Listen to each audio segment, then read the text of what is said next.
gusta esta intro. ¿Qué tal, almenaristas? Bienvenidos y bienvenidas a una nueva lectura, a un nuevo vídeo, a un nuevo directo. Y bueno, esto de directo vamos a entrecomillarlo porque os está hablando Luri del 19 de julio a las 8 de la tarde, hora España. Tengo que dejar esto grabado ya que lunes me voy y no vuelvo hasta el viernes por la madrugada, con lo cual, si quería mantener el horario y la fecha de lectura propuesta, esta era sin duda la mejor opción. Pero bueno, sea como sea, el motivo del vídeo es exactamente el mismo de siempre, que es leer la obra de John Ronald Reuel Tolkien.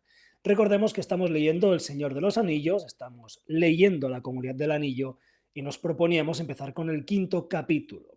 Ahora vamos a refrescar la memoria y hacer un resumen del cuarto capítulo, un atajo hacia los hongos. Pero antes, como siempre, os invito, os insto y os llamo a suscribiros al canal, a dar like, compartir y sobre todo, comentar. Os invito también, como siempre, a uniros al canal de WhatsApp de la Almenara, el cual podéis acceder escaneando el código QR que ahora os aparece en pantalla. Desde este grupo, el cual está incluido dentro de la comunidad Tolkien entre mates y tequilas, donde podréis encontrar grupos como los de Héroes Modernos, Camino Númenor, Hadadro, Mates y Tequilas, Comunidad de España y muchos más canalazos, lanzamos los avisos para las lecturas y demás vídeos. Si eres fan de Tolkien y de la Tierra Media y te apasiona este mundo tanto como a nosotros, dale. Tienes las puertas abiertas de par en par, igual que las tuvieron Frodo, Sam y Pippin en la casa del granjero Maggot, el cual recordaréis de las películas de Jackson como aquel hobbit malhumorado que ni aparecía en pantalla, pues era tapado por los maizales de sus campos mientras perseguía a Pippin y a Merry, pero, oh sorpresa, licencias de Peter Jackson. Si quieren saber quién fue realmente el vándalo, el ladrón, el travieso o los calificativos que quieran ponerle, el que llegó a enfurecer al granjero, mirad y escuchad la lectura anterior. Aunque doy por hecho que si estás aquí lo sabes perfectamente. Bien sea porque por primera vez en tu vida, cosa que dudo, estás acompañándome en esta lectura siendo tu primera vez y te digo, hermano, si es así, qué puto honor, o bien porque ya has leído la obra de Tolkien, que es lo más probable. Y es que el capítulo 4 es un homenaje al personaje de Maggot. Poco más hay aparte de ello. Los hobbits despiertan sin la compañía de Gildor y sus hombres, o sus elfos, para ser correctos, pero con el regalo de un brebaje dorado, pálido, refrescante, dulce, con aroma a miel de muchas flores y que alegraba los corazones. Hidromiel, quizás. Un brebaje que les llevó a cantar suavemente hasta que vieron sus voces de jolgorio interrumpidas por un lamento prolongado, como el llanto de una criatura solitaria y diabólica, un grito que subió y bajó, terminando en una nota aguda. Probablemente era el lamento del jinete negro cuya silueta vieron anteriormente recortada contra el cielo en las alturas, desde la parte baja de una barranca empinada, la cual tomaron con buen tino para evitar el camino y así evitar al jinete. Los hobbits, ya atisbando Gamoburgo, cuya balsadera era su destino, llegaron a Bam, a las tierras del granjero Maggot, que, como decíamos, da esencia a este capítulo, cobijando y ayudando a los hobbits, brindándoles una cena digna de reyes y llevándolos a balsadera de Gamoburgo con su carruaje hasta que al fin se cruzan en el camino brumoso con un jinete, el cual por suerte no era un jinete negro sino Merry. Tras el encuentro, Maggot se despide de los hobbits para regresar al hogar, no sin antes obsequiar a Frodo con una cesta llena de hongos. Y si no sabéis por qué se la dio, ya sabéis, visitar el directo anterior para salir de dudas.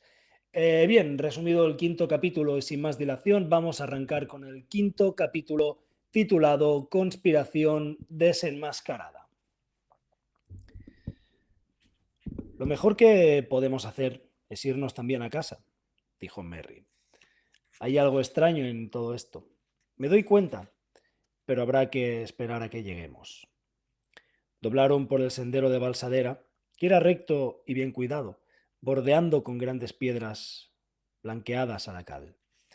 Unos 100 metros más allá desembocaba en la orilla del río, donde había un ancho embarcadero de madera.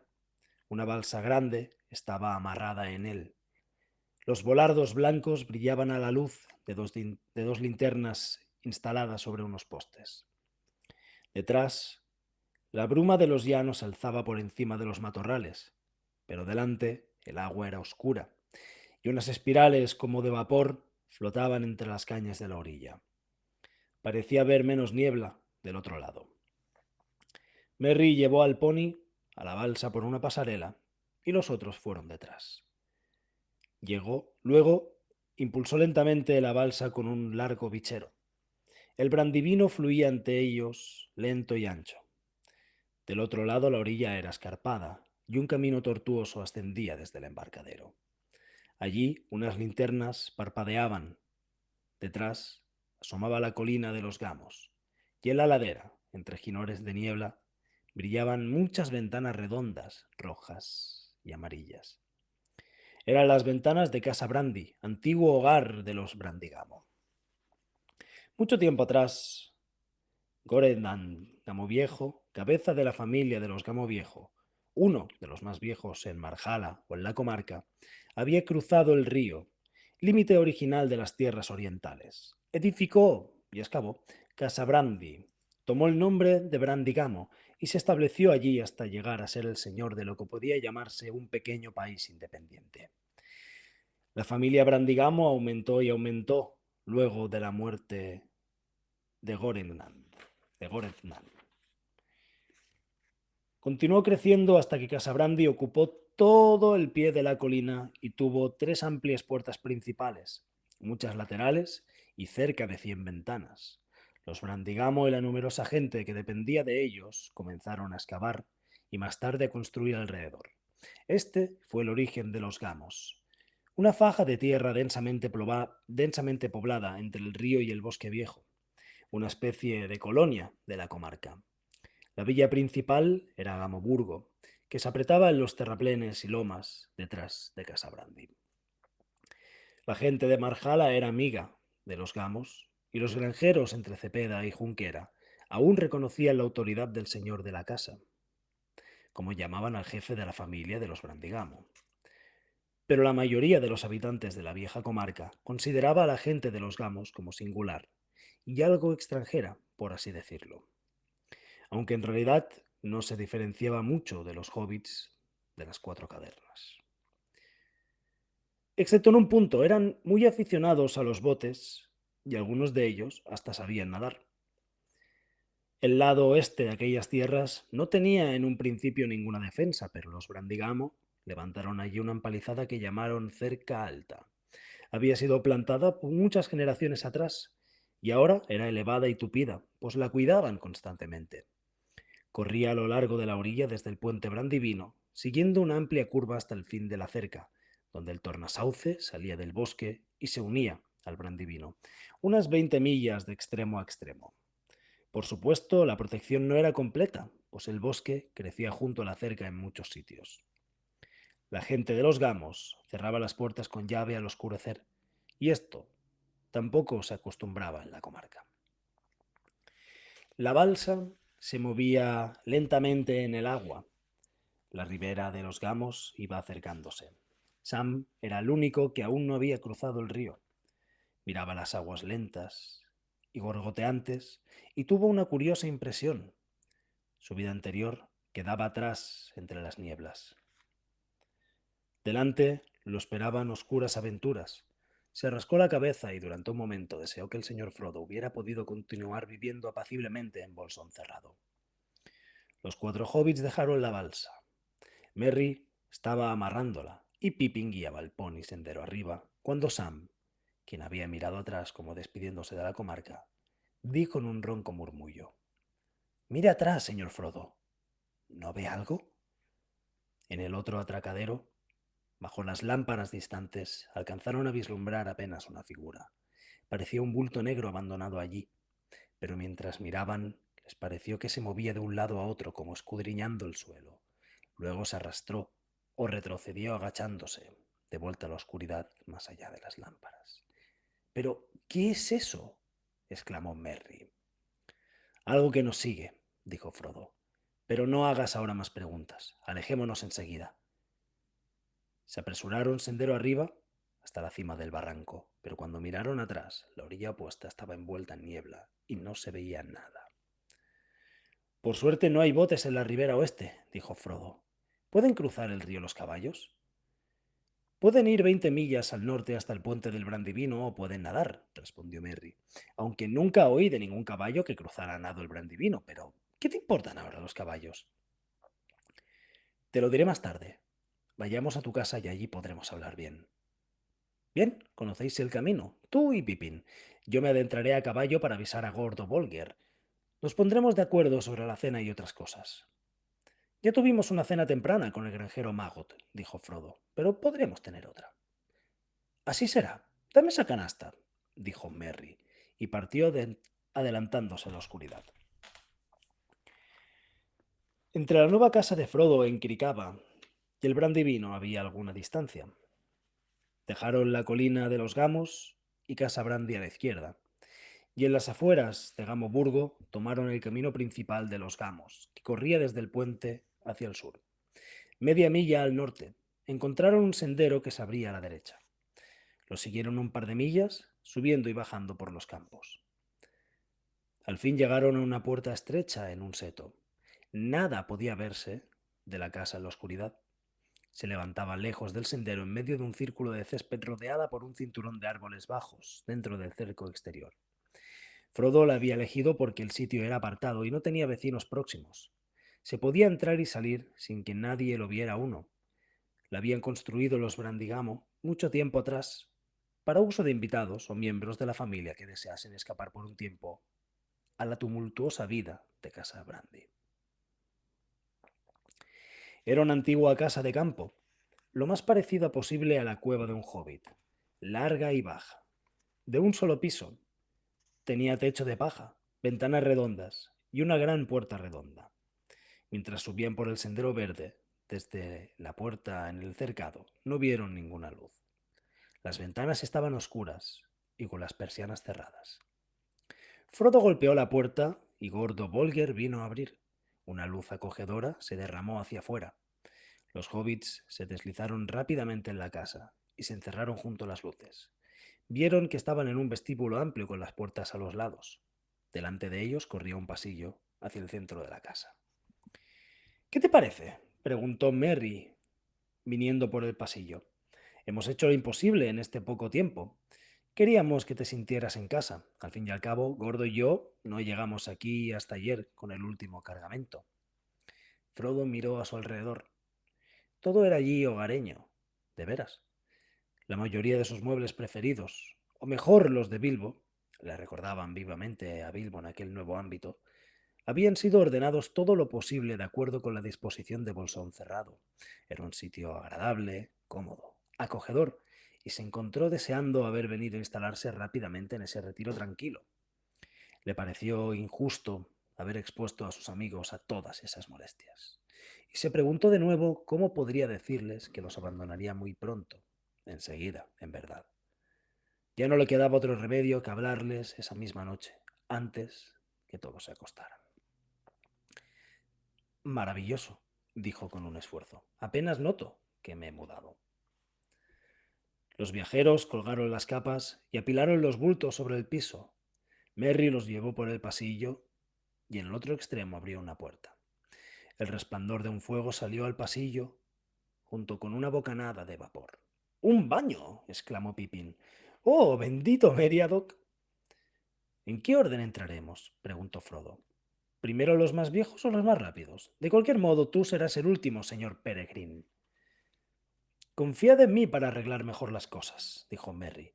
No podemos comenzar nuestra vida en Cricaba discutiendo por el baño. En esta habitación hay 3 tinas y una caldera de agua hirviendo. Hay también toallas, esteras y jabón. Entrad y deprisa. Merry y Gordo fueron a la cocina, en el otro extremo del corredor, y se ocuparon de los preparativos finales para una cena tardía. Trozos de canciones que componían unas con otras venían desde el cuarto de baño, que competían, perdón, unas con otras venían desde el cuarto de baño, mezcladas con el chapoteo y el sonido del agua que desbordaba las tinas. La voz de Pippin se elevó por encima de las otras en una de las canciones de baño favoritas de Bilbo. Oh, el baño a la caída de la tarde, que quita el barro del cansancio. Tonto es aquel que ahora no canta. Oh, el agua caliente, qué bendición. Oh, dulce es el sonido de la lluvia que cae y del barro que baja de la colina al valle, pero mejor que la lluvia y los arroyos rizados es el agua caliente humeando en la tina. Oh, el agua fresca, Échala si quieres en una garganta abrasada y complácete. Pero mejor es la cerveza si hay ganas de beber y el agua caliente que corre por la espalda. Oh, hermosa es el agua que salta hacia arriba, en una afluente blanca bajo el cielo, pero no ha habido nunca un sonido más dulce que mis pies chapoteando en el agua caliente. Se oyó un terrible chapoteo y una interjección de Frodo. Parecía que buena parte del baño de Pippin había imitado una fuente saltando hacia arriba. Merry se acercó a la puerta. ¿Qué os parece una cena y una cerveza en las gargantas abrasadas? Llamó. Frodo salió enjugándose el cabello. Hay tanta agua en el aire que terminaré de secarme en la cocina, dijo. ¡Cielos! Exclamó Merry, mirando dentro. El piso de piedra estaba todo inundado. Tendrás que secarlo si quieres que te den algo de comer, Peregrín, dijo. Deprisa o no te esperaremos. Cenaron en la cocina, sentados en una mesa próxima al fuego. Supongo que vosotros tres no comeréis hongos de nuevo, dijo Fredegar sin mucha esperanza. Sí, comeremos, dijo Pippin. Son míos, dijo Frodo. Me los dio a mí la señora Maggot, una perla entre las esposas de los granjeros. Quita tus ávidas manos de encima, que yo los serviré.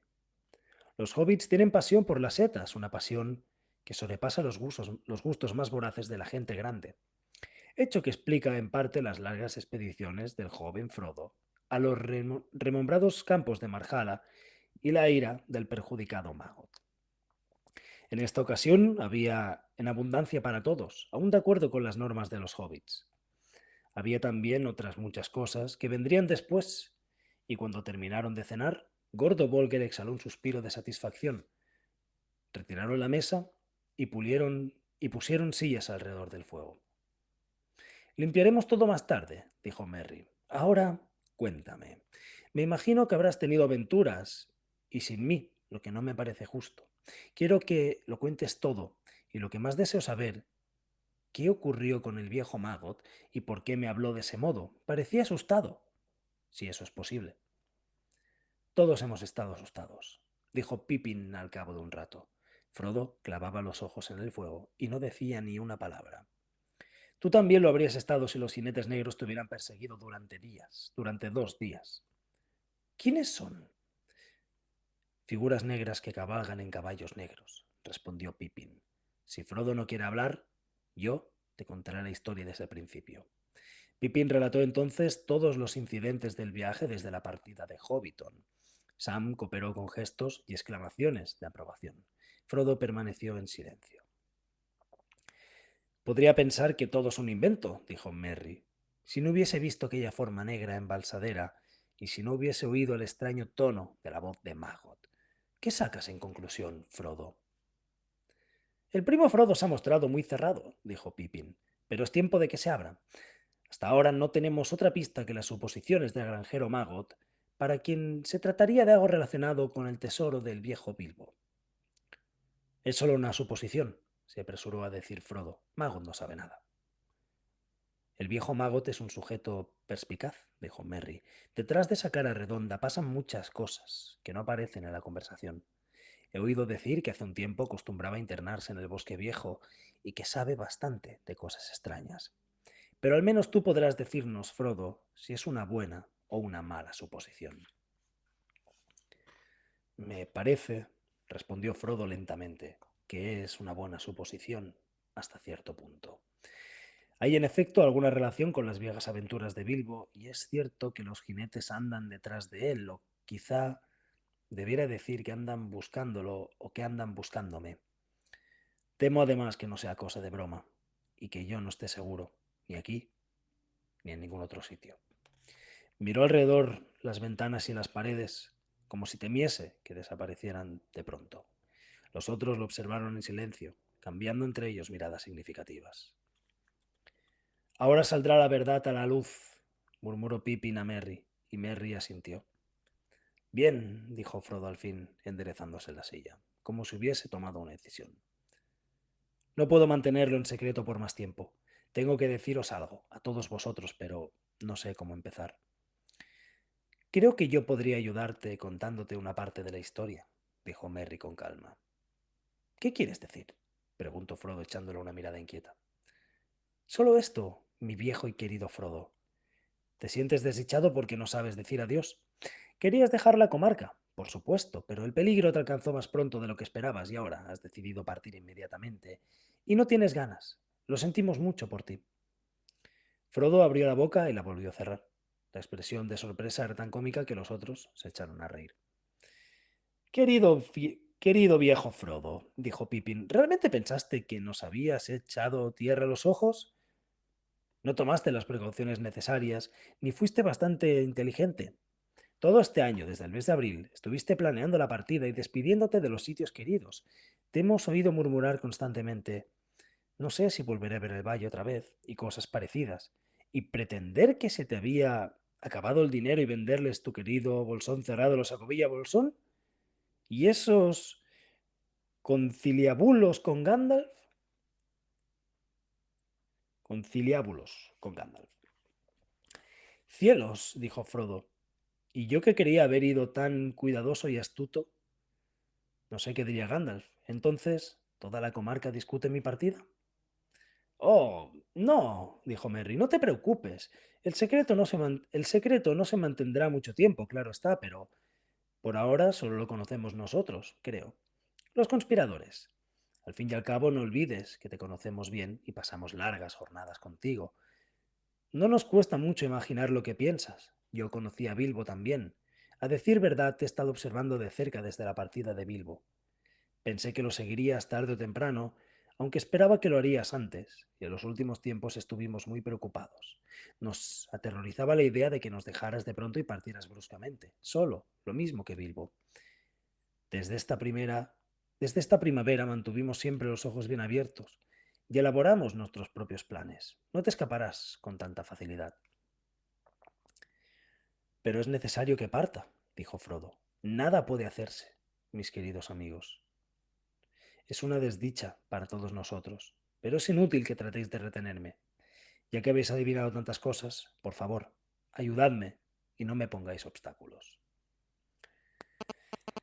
No entiendes, dijo Pippin. Tienes que partir y, por lo tanto, nosotros también. Merry y yo iremos contigo. Sam es un sujeto excelente.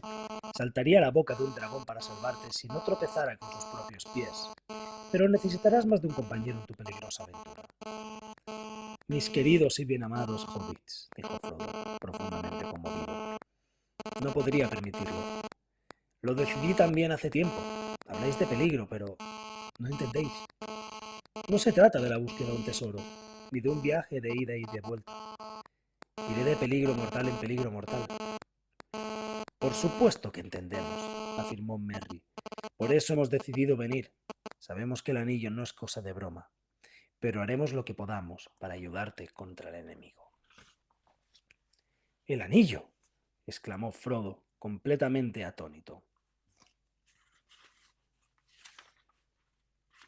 Sí, el anillo, dijo Merry. Mi viejo y querido hobbit, ¿no has tenido en cuenta la curiosidad de los amigos? He sabido de la existencia del anillo durante muchos años, en verdad, desde antes de la partida de Bilbo, pero como él guardaba en secreto, me callé lo que sabía, hasta que armamos nuestra conspiración. No conocía a Bilbo tan bien como a ti, yo era demasiado joven y Bilbo más cuidadoso, aunque no lo suficiente. Si quieres saber cómo lo descubrí, voy a decírtelo ahora. Continúa, dijo Frodo débilmente. Los culpables fueron los Sacovilla Bolsón, como podría esperarse. Un día, un año antes de la fiesta, yo andaba paseando por el camino cuando vi a Bilbo. Adelante. Casi enseguida, a lo lejos, aparecieron los Sacovilla Bolsón que veían hacia nosotros. Bilbo aminoró el paso y de pronto, presto, desapareció. Me quedé tan estupefacto que casi no recordé que yo también podía esconderme de un modo más ordinario. Me metí entre los setos del camino y anduve por el campo. Eché una mirada al camino, luego de que pasara los Sacovilla Bolsón y observaba el lugar donde había estado Bilbo, cuando él reapareció de pronto. Luego de ese incidente, mantuve los ojos bien abiertos. En pocas palabras, confieso que espié, pero admitirás que había motivos para sentirme intrigado. Y yo no tenía todavía 20 años. Pienso que soy el único en la comarca, excepto tú, Frodo, que has visto el libro secreto del viejo Bilbo. He visto el libro secreto del viejo Bilbo. ¿Has leído el libro? Exclamó Frodo. ¡Cielos! ¿No hay nada seguro? Yo diría que no demasiado, replicó Merry, pero solo le eché una rápida ojeada. Y aún esto me costó bastante. Bilbo nunca abandonaba el libro. Me pregunto, ¿qué se hizo de él? Me gustaría echarle otro vistazo. ¿Lo tienes tú, Frodo? No, no estaba en bolsón cerrado. Bilbo se lo llevó, seguramente. Bueno, como iba diciendo, continuó Merry, mantuve en secreto lo que yo sabía hasta esta primavera, cuando las cosas se agravaron. Armamos entonces nuestra conspiración, y como además éramos serios y el asunto no nos parecía cosa de risa, no fuimos demasiado escrupulosos. No eres una nuez fácil de pelar y Gandalf menos, pero si quieres conocer a nuestro investigador principal, puedo presentártelo ahora mismo. ¿Dónde está? Preguntó Frodo mirando alrededor, como si esperase que una figura enmascarada y siniestra saliera de un armario. Adelante, Sam, ordenó Merry. Sam se levantó, rojo hasta las orejas. He aquí nuestro informante. Nos dijo muchas cosas, te lo aseguro, antes que lo atraparan. Después se consideró a sí mismo como juramentado y nuestra fuente se agotó. ¡Sam! Exclamó Frodo, sintiendo que su asombro llegaba al máximo e incapaz de decidir si se sentía enojado, divertido, aliviado o simplemente aturdido. Sí, señor, dijo Sam. Le pido perdón, señor, pero no quise hacer daño, ni a usted ni al señor Gandalf. Él es una persona de buen sentido, recuérdenlo, pero cuando usted le habló de partir solo, él le respondió, no, lleva a alguien en que puedas confiar. Pero parece que no puedo confiar en nadie, dijo Frodo. Sam lo miró tristemente. Todo depende de lo que quieras, intervino Merry. Puedes confiar en que te seguiremos en las buenas y en las malas hasta el fin, por amargo que sea, y en que guardaremos cualquier secreto mejor que tú. Pero no creas que te dejaremos afrontar solo las dificultades o partir sin una palabra. Somos tus amigos, Frodo. De cualquier modo, el caso es claro. Sabemos casi todo lo que te dijo Gandalf. Sabemos muchas cosas del anillo. Estamos terriblemente asustados. Pero iremos contigo, o te seguiremos como sabuesos. Y después de todo, señor, agregó Sam, tendría que seguir el consejo de los elfos. Gildor le dijo que llevase voluntarios que lo acompañaran. No lo puede negar. No lo niego, dijo Frodo mirando a Sam, que ahora sonreía satisfecho. No lo niego, pero ya nunca creeré que duermes, ronques o no. Para asegurarme, te patearé con fuerza. Sois un par de pillos solapados, dijo volviéndose a los otros. Pero que el cielo os bendiga. Rió levantándose y agitando los brazos. Acepto, seguiré el consejo de Gildor. Si el peligro fuera menos sombrío, bailaría de alegría. Sin embargo, no puedo evitar sentirme feliz. Más feliz de lo que me he sentido en mucho tiempo. La perspectiva de esta noche me aterraba. Bien, decidido. 3 hurras por el capitán Frodo y sus compañeros, gritaron los otros mientras bailaban alrededor. Merry y Pippin entonaron una canción que habían preparado aparentemente para esta oportunidad. La habían compuesto tomando como modelo la canción de los enanos que había acompañado la partida de Bilbo tiempo atrás, y la melodía era la misma. Adiós les decimos al hogar y a la sala, aunque sople el viento y caiga la lluvia. Hemos de partir antes de que amanezca, lejos por el bosque y la montaña alta. Rivendell, donde los elfos habitan aún, en claros, al pie de las nieblas del monte, cruzando por páramos y eriales, iremos deprisa, y de allí no sabemos dónde. Delante el enemigo y detrás el terror, dormiremos bajo el dosel del cielo, hasta que al fin se acaben las penurias, el viaje termine y la misión concluya. Hay que partir, hay que partir. Saldremos a caballo antes que amanezca. Muy bien, dijo Frodo. En este caso hay mucho que hacer antes de irnos a la cama. Dormiremos bajo techo, aunque solo sea esta noche. Oh, eso era poesía, dijo Merry. Dijo Pippin. Madre mía. ¿Realmente piensas partir antes de que amanezca? No lo sé, respondió Frodo. Temo a esos jinetes negros y estoy seguro de que es imprudente quedarse mucho tiempo en un mismo sitio, especialmente en un sitio a donde se sabe que yo iría. También Gildor me aconsejó no esperar, pero me gustaría tanto ver a Gandalf. Me di cuenta de que el mismo Gildor se turbó cuando supo que Gandalf no había aparecido. La partida depende de dos cosas. ¿Cuánto tiempo necesitarían los jinetes para llegar a Gamomurgo? ¿Y cuándo podríamos partir? Tendremos que hacer muchos preparativos. Como respuesta a esta segunda pregunta, contestó Merry, te diré que podemos partir dentro de una hora. Prácticamente he preparado todo. Hay 6 ponis en un establo al otro lado del campo. Provisiones y enseres están todos empaquetados, excepto unas pocas ropas de uso y los alimentos perecederos. Parece haber sido una conspiración muy eficiente, dijo Frodo. Pero, ¿y los jinetes negros? ¿Habría peligro si esperáramos a Gandalf un día más? Todo depende de lo que pienses que harán los jinetes. Si te encuentran aquí, respondió Merry. Podrían haber llegado ya, por supuesto, si no los hubiesen detenido en la puerta norte, donde el seto desciende hasta el río, de este lado del puente. Los guardias no les habrían permitido cruzar de noche, aunque ellos hubiesen podido abrirse paso a la fuerza. Aún a la luz del día, tratarían de no dejarlos pasar, por lo menos hasta mandarle un mensaje al señor de la casa, pues no les agradaría el aspecto de los jinetes y seguramente estarían asustados. Por supuesto, los gamos no podría resistir mucho tiempo por un ataque decidido, y es posible que en la mañana se permita pasar a un jinete negro que llegue preguntando por el señor Bolsón. Es bastante conocida tu idea de regresar y establecerte en Krikaba. Frodo se quedó sentado un rato, muy pensativo. Me he decidido, dijo al fin. Partiré mañana, tan pronto amanezca, pero no iré por el camino. Sería más seguro quedarse aquí. Si yo atravesase la puerta norte, mi partida se conocería enseguida, en vez de mantenerse en secreto, al menos unos pocos días más, como tendría que ser. Además, el puente y el camino del este próximos a las fronteras estarán vigilados. Entre o no en los gamos algún jinete.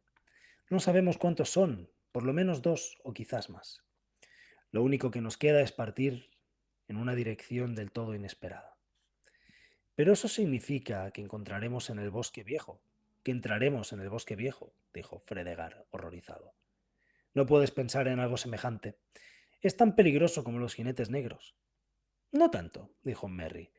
Parece una solución desesperada, pero creo que Frodo tiene razón. Solo así podríamos evitar que nos siguieran enseguida. Con un poco de suerte podríamos ganar una considerable ventaja. Pero no tendrás ninguna suerte en el bosque viejo, objetó Fredegar. Nadie ha tenido suerte allí. ¿Te perderás? La gente nunca entra en el bosque. Oh, sí, dijo Merry. Los Brandigamo entran a veces, cuando les da por ahí. Tenemos una entrada particular. Frodo la conoció hace tiempo. Y he estado en varias ocasiones, casi siempre durante el día, por supuesto, cuando los árboles están quietos y adormecidos. Bueno, haced como mejor os parezca, dijo Fredegar. Tengo más miedo del bosque viejo que de cualquier otra cosa. Las historias que he oído son verdaderamente pesadillas, pero mi voto apenas cuenta, pues no iré con vosotros. De todos modos, me alegra que alguien se quede para contarle todo a Gandalf cuando vuelva, y estoy seguro de que no tardará. El gordo Bolger, aunque quería mucho a Frodo, no deseaba abandonar la comarca, ni ver lo que había más allá.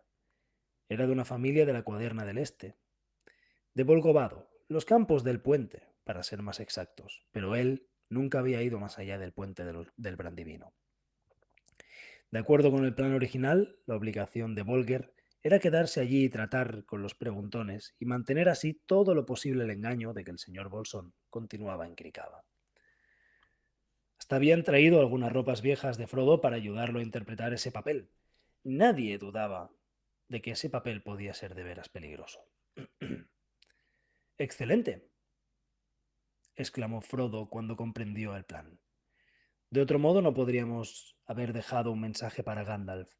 No sé si esos jinetes saben leer o no, pero no me hubiese atrevido a correr el riesgo de un mensaje escrito, pensando que ellos podían entrar y revisar la casa. Pero si el gordo está dispuesto a custodiar la fortaleza, lo que significa que Gandalf sabrá dónde fuimos, eso me decide. Mañana temprano entraré en el bosque viejo. Está bien, dijo Pippin. Total, prefiero Nuestra tarea, la del gordo, que aguardará aquí la llegada de los jinetes negros. Espera encontrarte en medio del bosque, dijo Fredegar. Mañana antes de esta hora desearás estar aquí conmigo. Basta de discusiones, dijo Merry. Todavía tenemos que ordenar las cosas y dar los últimos toques al equipaje. Los despertaré antes que amanezca. Cuando por fin se acostaron, Frodo tardó en dormirse. Le dolían las piernas. Le alegraba saber que partirían a caballo. Al fin cayó en un vago sueño. Creía estar mirando a través de una ventana alta, sobre un mar oscuro de árboles enmarañados. De abajo, entre las raíces, venía el murmullo de unas criaturas que se arrastraban y bufaban. Estaba seguro de que tarde o temprano lo descubrirían por el olfato. Luego oyó un ruido a lo lejos. Al principio creyó que era un viento huracanado que soplaba sobre las hojas del bosque. Enseguida comprendió que no eran las hojas, sino el sonido del mar lejano, un sonido que nunca había oído en la vigilia, pero que a menudo había turbado sus sueños. De pronto se encontró fuera, al aire libre. No había árboles allí.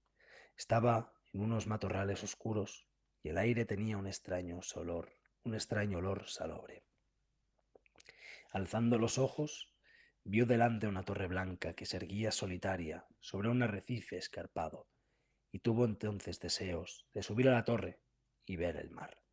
Comenzó a trepar penosamente por el arrecife hasta hacia la torre, pero de pronto una luz apareció en el cielo y el trueno retumbó.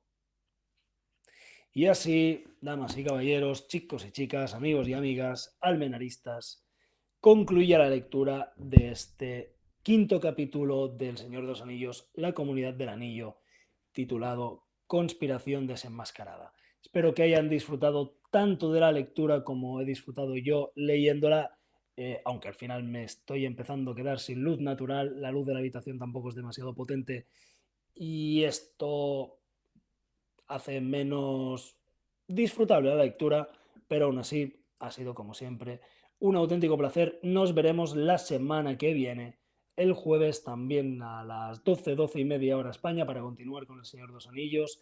Esta vez sí, espero que en directo. Un abrazo a todos, portaros bien, ser buenos y adiós. Namarier.